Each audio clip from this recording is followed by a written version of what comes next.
do Egito, só Josué e Caleb entrou na terra prometida. E Josué conquista a terra, e logo após que Josué falece, começa um período que o povo se rebela de novo. Como no deserto eles fez o bezerro de ouro, não obedecia a Deus, na terra prometida eles começaram a desobedecer a Deus também. Eles começaram a ter ídolos, fazer coisas que era abominável a Deus. E Deus pega e começa a levantar juízes. E levantou 13 juízes até chegar a Sansão, que foi o último juiz. Depois de Sansão faleceu, o povo pede e Deus manda um rei Saul, que era um rei que o povo escolheu. Não Davi, que era um rei segundo o coração de Deus. E logo depois que Saul também desobedece, Davi pega o trono e governa Israel por 40 anos. Depois de Davi, Salomão, seu filho, fica em seu lugar.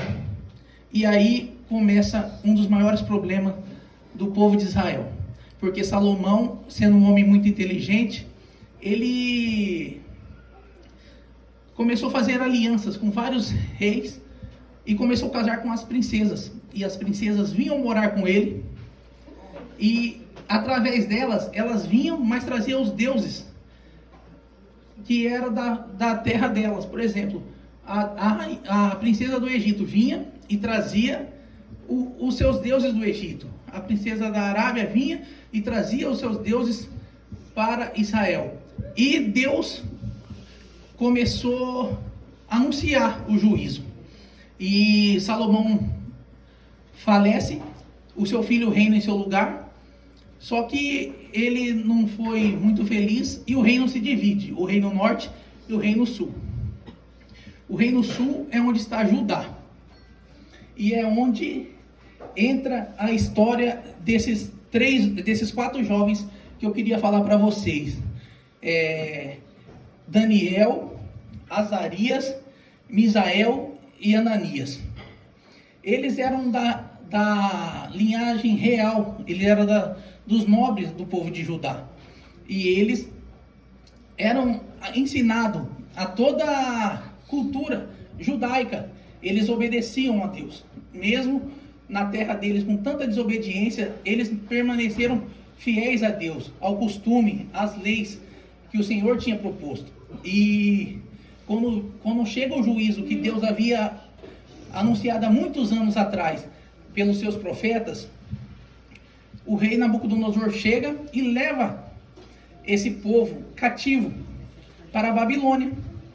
E chegando na Babilônia, eles, como eram de uma linhagem nobre, jovens de boas aparências, eles são convidados pelo rei para viver na corte e comer tudo que o rei comia. Porém, no livro de Levítico, tinha regras. Tinha os animais que podiam se comer e tinha os animais que não podiam se comer. Eram os animais puros e os animais impuros. E provavelmente na Babilônia não tinha lei, porque eles não temiam a Deus, nunca temeram a Deus. E através disso, o banquete deles ia vir contaminado com os animais impuros, porque não era a vontade de Deus. Então, Daniel, Ananias, Zacarias e Misael, eles resolvem não se contaminar com tudo que o mundo tinha oferecido para eles. E eles pegam e conversam com o eunuco que ia cuidar deles. E falam, não deixa a gente de fora desse banquete real. Eu fico imaginando o que seria esse banquete real. Devia vir as coisas mais gostosas que tinha na época na Babilônia. Mas para eles era impuro. E eles falaram assim, a gente só quer legumes e água. E ao passar do tempo, o rei, ele descobre que os jovens que veio do Egito, de Israel, e era temente a Deus, ele era muito mais formosos e mais bonitos que os outros. que veio e estava se contaminando, não se contaminando, mas eles estavam comendo tudo que o rei oferecia. E através disso Deus deu a eles sabedoria, inteligência em todas as ciências. Aqui a leitura que nós lemos fala que eles foram 10 vezes mais sábios do que todo o povo que estava na terra da Babilônia. Glória a Deus. E eles decidiram não se contaminar. Eu sei que hoje em dia tá difícil, né? Esse mundo, as coisas que estão acontecendo, a gente, não sei se vocês estão com o celular aqui no retiro, mas lá eu estava em casa hoje vendo no carnaval, é só morte, é brigas, é coisa feia. E eu louvo a Deus, porque vocês estão aqui, se guardando, tentando conquistar a sua identidade, que a nossa identidade é Jesus. E identidade significa um conjunto de características que distingue uma pessoa, uma coisa, por meio das quais é possível individualizá-la. Igual o Leandro falou aqui, cada um tem uma identidade. Se essa mesa aqui, se você olhar para ela, você sabe que é uma mesa. O pastor Manuel Messias, se você olhar para ele, você sabe, é o pastor Manuel Messias. O Alípio é o líder dos jovens. A identidade dele é essa. E eu queria deixar uma pergunta para vocês. Qual tem sido a sua identidade? E quando eu pensava nesse tema que o Alípio me passou, eu estava orando, pedindo para Deus, o que eu vou falar para esses jovens sobre manter a identidade? E o Espírito Santo falou bem claro ao meu coração. Fala sobre os frutos do Espírito. Porque os frutos do Espírito é a melhor maneira que um crente pode expressar que é a sua identidade em Cristo. Aleluia. Glória a Deus. Alguém lê para mim, Gálatas 5, do 22 ao 26.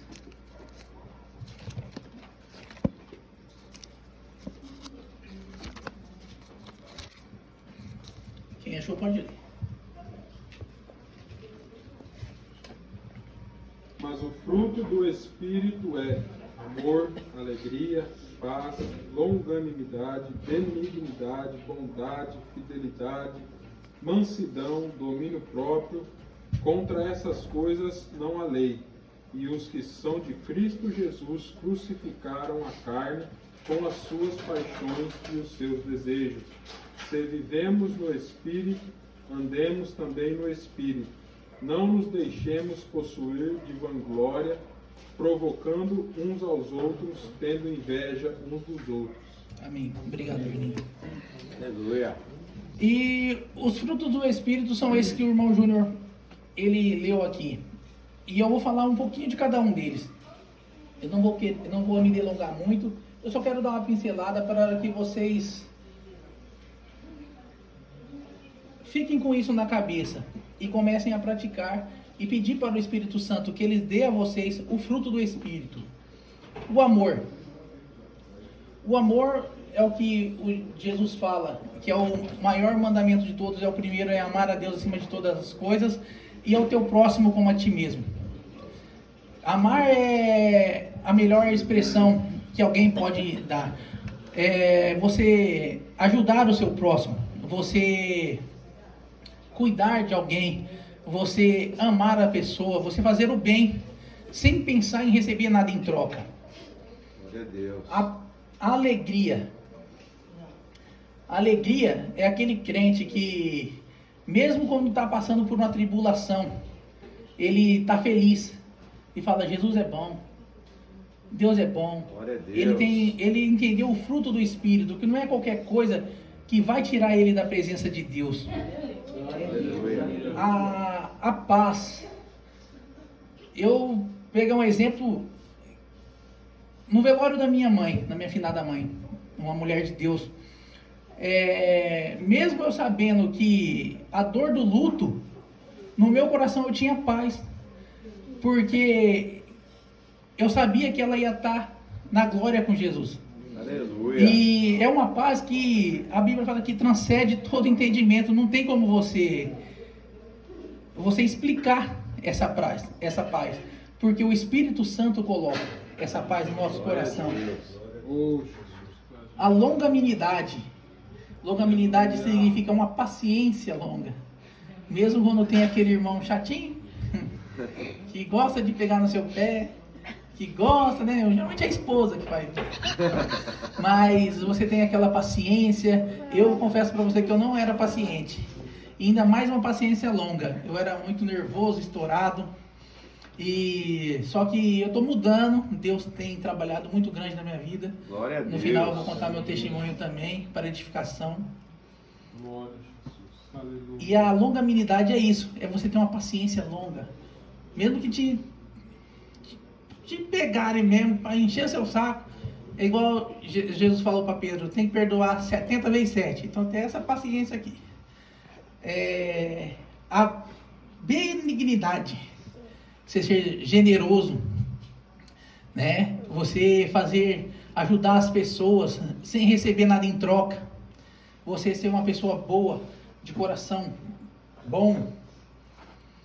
A bondade é você ser uma pessoa boa, uma pessoa honesta, uma pessoa fiel a Deus e ajudar o próximo. Estou dando só uma pincelada, tá? A mansidão, ser calmo, ser manso, saber a hora certa de falar, saber a hora certa de se posicionar, não tomar aquela decisão precipitada e às vezes com palavras a gente machuca as pessoas. Então você sendo manso, escuta mais, fala menos. E por último, o domínio próprio, saber qual que é o seu lugar. Ter o controle da situação, ter o controle das coisas, porque na hora do nervoso, na hora da explosão, você pode fazer alguma cagada, fazer alguma coisa ruim, e isso é mal. A gente tem que ter a mansidão. Identidade é a gente rejeitar os prazeres do mundo. Glória a Deus. Glória. É não se contaminar com esse mundo, que a Bíblia fala que ele já age no maligno. Ele não é do maligno, porque Deus é dono de todas as coisas, mas ele opera no maligno. As pessoas perderam o amor, perderam o senso das coisas. É uma inversão de valores muito grande. Você vê, é absurdo. Se você parar para assistir a televisão às 6 horas da tarde, você não consegue, porque é só morte, é filho matando pai, é pai matando filho. Tudo que está escrito na Bíblia está se cumprindo. Jesus está voltando. Aleluia. E que estejamos preparados para a volta dele. E qual tem sido a nossa identidade? Qual tem sido a nossa identidade na escola? Qual tem sido a nossa identidade no trabalho? Será que o patrão pode falar bem da gente? Será que na escola os professores falam bem? Os amigos falam bem? Será que estamos dando um bom testemunho? Qual tem sido a sua identidade na sua família? Será que você é um exemplo para a sua família? Você é um exemplo que fala assim, aquela pessoa Deus mudou. Nossa, eu quero ser igual a ela. Será que você pode ser esse exemplo? Depois que Deus transformou minha vida, o meu sobrinho, que não queria saber de Deus, através do meu testemunho, porque eu falei uma palavra para ele. Eu gostava muito de jogar bola, e ele falou, tio, vamos jogar bola? Eu falei assim, Léo, tem culto. E hoje em dia eu não troco mais a bola pelas coisas de Deus. Em primeiro lugar, é as coisas de Deus. Ele falou, tá bom, tio. Só que no final de semana ele foi para a igreja, se reconciliou, aceitou Jesus. Por quê? Porque ele viu a transformação na minha vida. Ele falou, nossa, o tio tá mudado. O tio nunca falou, era bola em primeiro lugar. Não era Deus em primeiro lugar. Era qualquer coisa menos Deus em primeiro lugar.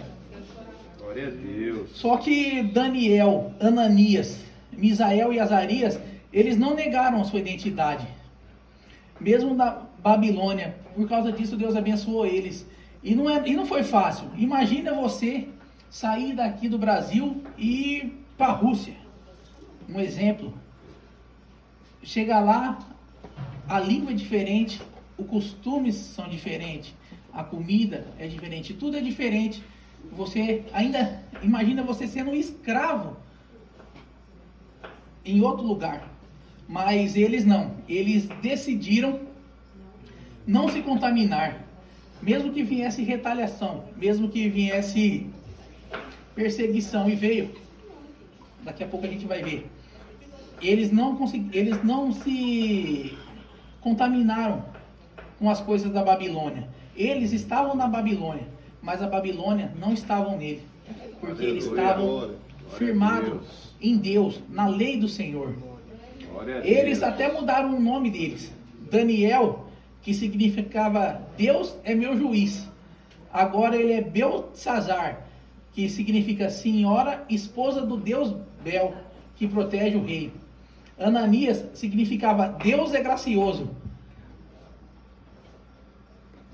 E aí ele foi mudado para Sadraque, comando de Acu, Deus da lua. Olha só a idolatria. Misael, que significava quem é como Deus. Colocaram o nome dele de Mesaque, quem é como Deus Acu. E Azarias, que significava Deus nos ajudou. Colocaram o nome dele de Abed-nego, servo do Deus Nego. Eles, até o nome, mudaram. Eles podem mudar o nosso nome. Eles podem chamar, o crentinho. Olha isso, olha aquilo. Mas eles não podem mudar a nossa identidade. Porque a nossa identidade, ela foi comprada na cruz. Com um preço muito caro. Aleluia. E foi o sangue de Jesus. Glória a Deus. E essa identidade ninguém rouba de você. Se você estiver pensando, lá na minha escola, no meu serviço, como eu vou falar que eu sou crente? Fala, pode falar. Porque o maior é o que está com vocês, do que o que está no mundo. Aleluia. Porque o que está no mundo já está condenado. E está chegando a hora de a sentença dele ser escrita para sempre. Que vai ser lançado no lago de fogo ele e os seus anjos e todos aqueles que seguiram ele. Aqueles que podem zombar de nós. Que a gente é crente, que a gente é isso, que a gente é aquilo. Só que a gente é salvo. A gente é lavado e remido pelo sangue de Cristo. E Ele vai nos guardar. Ele vai nos proteger, porque Ele é fiel. Ele prometeu que estaria conosco todos os dias. Aleluia. E tem os benefícios de a gente não negar a Deus. Os benefícios é que Deus deu sabedoria para eles mais do que todos. E quando Nabucodonosor teve um sonho, ninguém conseguia decifrar o sonho. Mas Daniel foi lá, Deus deu graça e ele decifrou. Quando Sadraque, Mesaque e Abednego foi lançado na cova dos leões, na fornalha de fogo ardente, o quarto homem da fornalha estava com eles. Muitos acreditam que ali já é uma cristofania, que é uma pré-encarnação de Cristo, antes de ele vir para a terra. Olha que prazer, olha que privilégio, já ver Jesus junto com eles na fornalha, que nem tinha nascido ainda. Quando Daniel entrou na cova dos leões, Deus fechou a boca dos leões e não deixou que os leões fizessem mal nenhum para eles. E Daniel teve até visões do futuro. Daniel viu as 70 semanas de Daniel, o que vai acontecer no futuro, qual que vai ser o fim da humanidade. E sabe o que eu acho mais bonito em tudo isso? Na fidelidade que Daniel teve com Deus e seus amigos, é que Daniel, ele é um dos únicos do Antigo Testamento que viu Jesus. Alguém acha para mim Daniel 10, versículo 5, e outra pessoa acha Apocalipse 1:13. Quem encontrar pode ler para mim, por favor, para vocês verem como que Deus é bom. O que a fidelidade a Deus pode nos levar? Daniel,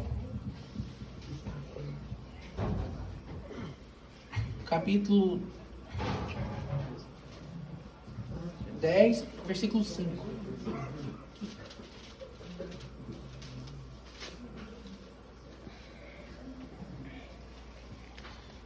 Eu vou ler aqui para você.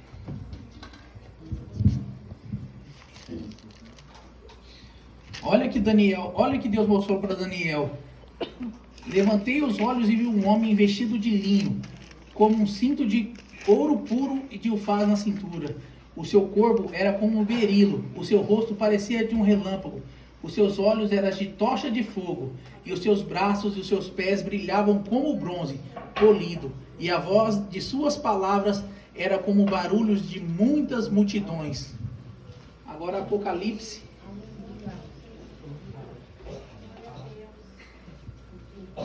1:13.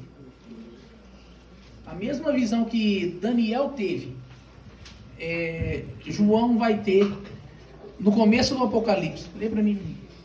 E no meio dos candelabros, um semelhante a um filho de homem, com vestes talares e cingido à altura do peito, com um cinto de ouro. A cabeça e os cabelos dele eram brancos como a alva lã, como a neve. Os olhos eram como chama de fogo. Os seus pés eram semelhantes ao bronze polido, como que refinado numa fornalha. A voz era como som de muitas águas. Na mão direita ele tinha 7 estrelas, e da sua boca saía uma afiada espada de 2 gumes. Amém. Você vê que glorioso? A mesma visão que João teve no Apocalipse, Daniel teve por volta de 600 anos antes de Jesus nascer. Esse é o valor da obediência. Esse é o valor de a gente não negar a nossa identidade.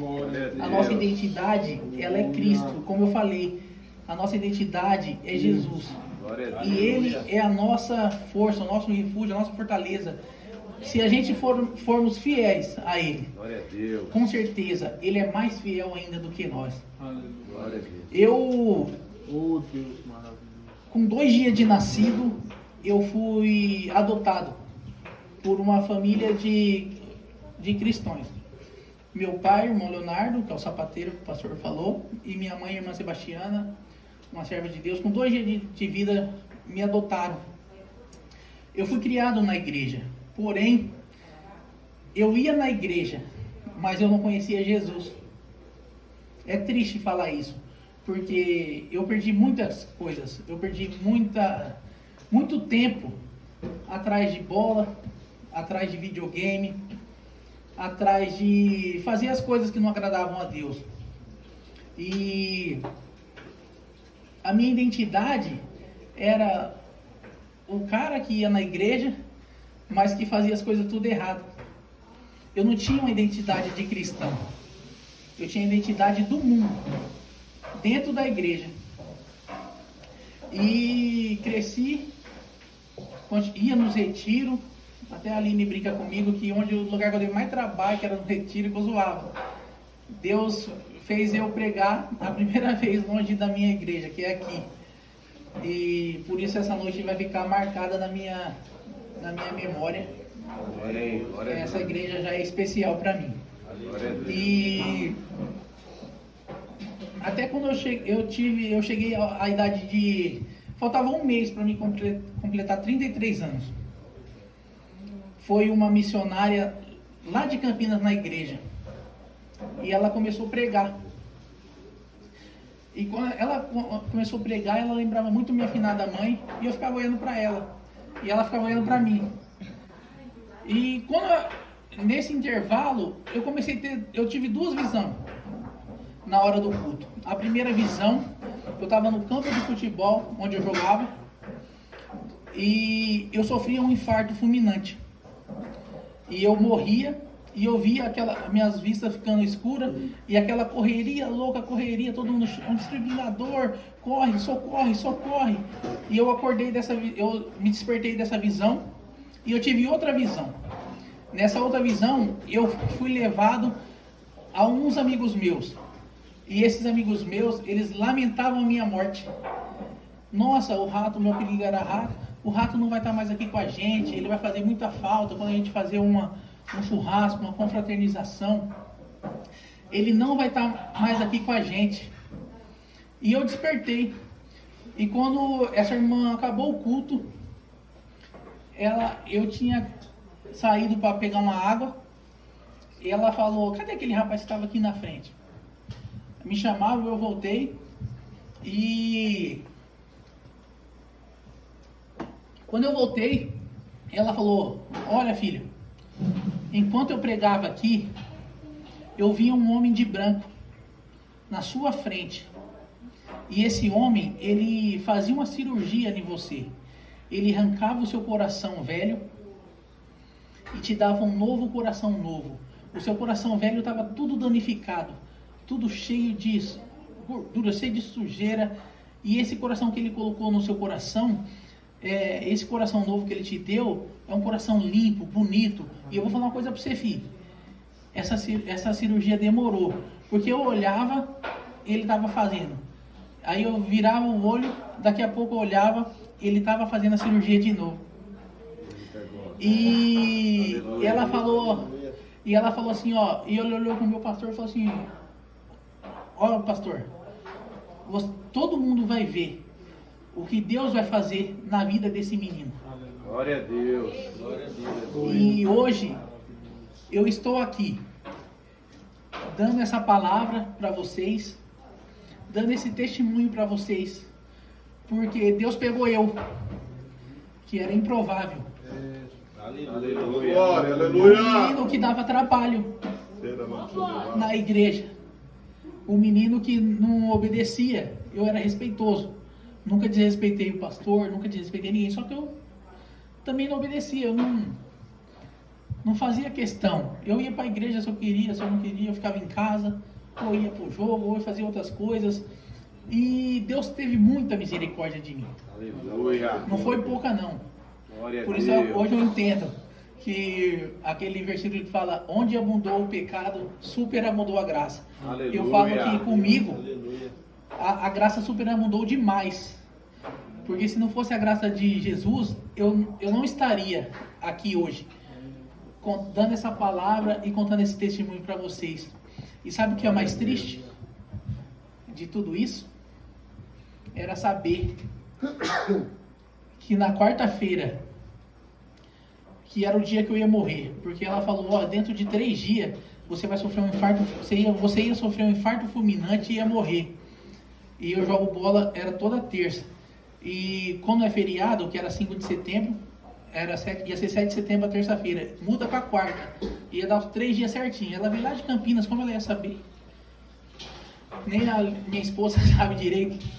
Então, e o mais triste de tudo isso é que sabe onde eu estaria agora? Eu estaria no inferno. É forte, né? E Deus me deu essa oportunidade para falar para você. Ele mudou a minha vida. Pode perguntar para minha esposa depois, quando acabar aqui. Eu era um mau marido, um mau pai, um mau filho, um mau servo. Hoje, pela bondade de Deus, eu sei que tem algumas coisas que eu preciso melhorar ainda. Mas Deus está trabalhando. E hoje eu vejo a mão de Deus na minha vida. Eu tenho tido tantas experiências com Deus, tantas coisas sobrenaturais que outra hora eu conto para vocês. Que são coisas maravilhosas. Deus fez até meu filho ver um anjo. Aleluia. E Deus começou a trabalhar na minha vida. E eu quero falar para vocês que hoje eu sou uma pessoa melhor. Hoje eu sou um filho melhor, um esposo melhor, um pai melhor. E eu sei que Deus ainda vai fazer muitas coisas através da minha vida, porque Ele prometeu, Ele fez as promessas.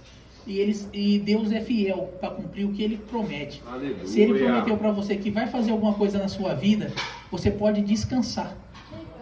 Porque Ele vai fazer. Eu sou a prova viva disso. Aleluia, glória. Não era para mim estar aqui. Era para mim estar no inferno. Essa é a verdade. Não tem meia verdade. Existem 2 caminhos. O caminho, o céu e o inferno. Do jeito que eu estava dentro da igreja, eu estaria no inferno. E Deus me preservou. E hoje eu estou aqui para falar para vocês. Não neguem a sua identidade. Aleluia. Não neguem esse momento Onde você estava quando seus amigos perguntaram? Eu estava no retiro. E foi uma benção. Deus falou comigo. Ei, Deus mudou a minha vida. E Ele pode mudar a sua. Ele mudou a minha, mudou a do Lê, o testemunho do Juninho, o testemunho do Alípio. Olha o que Deus faz. Deus é maravilhoso. Ele transforma vidas. Se você falar assim, mas a minha família não é crente, mas Deus transforma. Deus chega lá, Deus busca, Deus é fiel. Como Ele foi fiel com Sadraque, Mesaque e Abidnego, Daniel, que não negaram. A palavra que eu deixo para vocês: não neguem a sua identidade, não neguem a sua fé.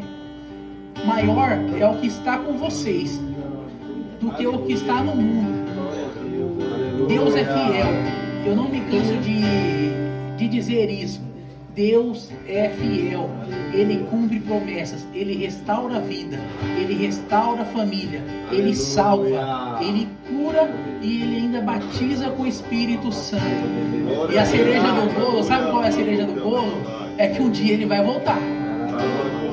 E Ele vai nos levar para o céu. E a gente vai viver eternamente.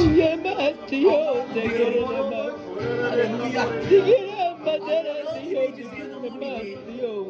Porque Deus é fiel. O homem pode te magoar.